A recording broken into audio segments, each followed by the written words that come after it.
नमस्कार दोस्तों, daily news India 1.0 में आपका बहुत बहुत स्वागत है।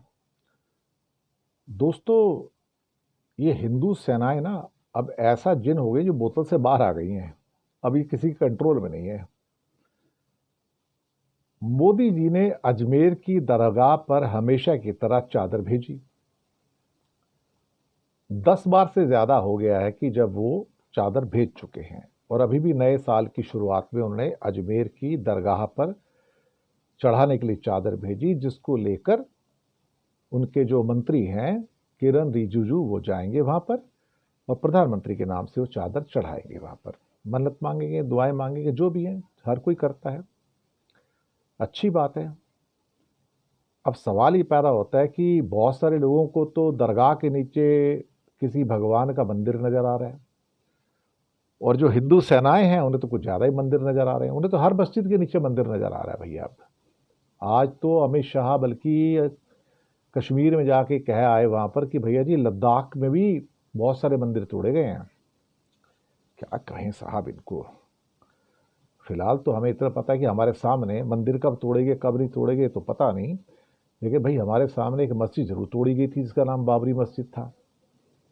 बाकी मंदिर कब टूटे कब नहीं टूटे भगवान जाने, लेकिन मस्जिद हमारे सामने टूटी। ये बात तो सही है ना।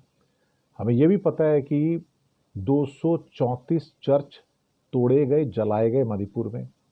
ये भी मोदी जी के राज में हुआ अल्टीमेटली। अब हिंदू सेनाओं का जिन बोतल से बाहर आ गया। ये अलग अलग नाम से हिंदू सेनाएं बनी हुई हैं।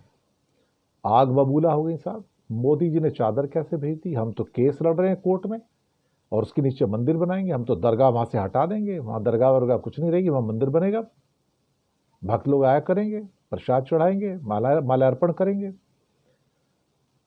अब मोदी जी ने भी एक संदेश दे दिया, भैया मैं भी यहाँ पे चादर भेज रहा हूँ। तो उनके कोई एक और व्यक्ति हैं जो हिंदू सेना वाले, जो कई जगह वकील बन के भी घूमते रहते हैं वो कहते हैं मोदी जी ने बहुत गलत किया है, उन्हें बिल्कुल नहीं करना चाहिए था। और फिर कहते हैं कि अगर ये एक व्यक्तिगत रूप से, व्यक्ति के रूप में अगर चादर भेजते तो ठीक थी, लेकिन वो प्रधानमंत्री के तौर पर चादर भेज रहे हैं, अपने मिनिस्टर को भेज रहे हैं, और जबकि कोर्ट में केस है, सब जुडिस है, तो आप कैसे कर सकते हो ये? अब भैया जी, अब ये लोग तो मोदी जी को भी गुर्राना शुरू हो गए। गुर्राना कि मोदी की मतलब, ये तो कैमरे के ऊपर आके थोड़े ठीक ठाक शब्द बोल देते हैं, वैसे तो वहां भी बड़े अग्रेसिव होते हैं।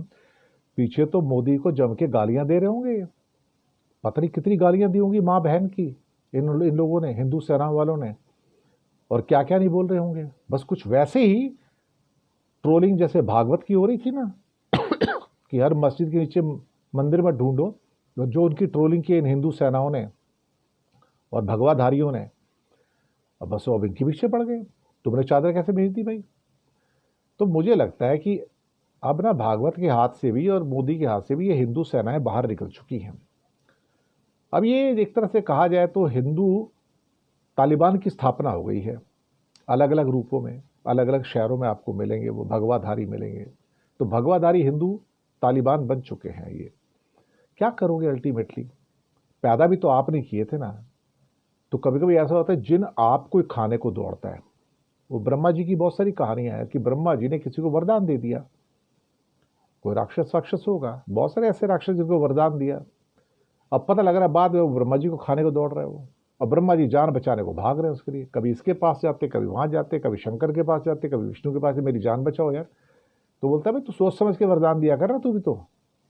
अब ब्रह्मा जी सोच समझ के वरदान देते नहीं है, खुश हो गए, दे दिया। उन्हें क्या पता ये मेरे को खा जाएगा। बस वही हो रहा है यहाँ पर। ये हिंदू सेनाओं के जिन जो है बोतल से बाहर आ गए हैं, और ये सारी दिक्कत है यहाँ पे, और कुछ नहीं है। शुक्रिया आपका।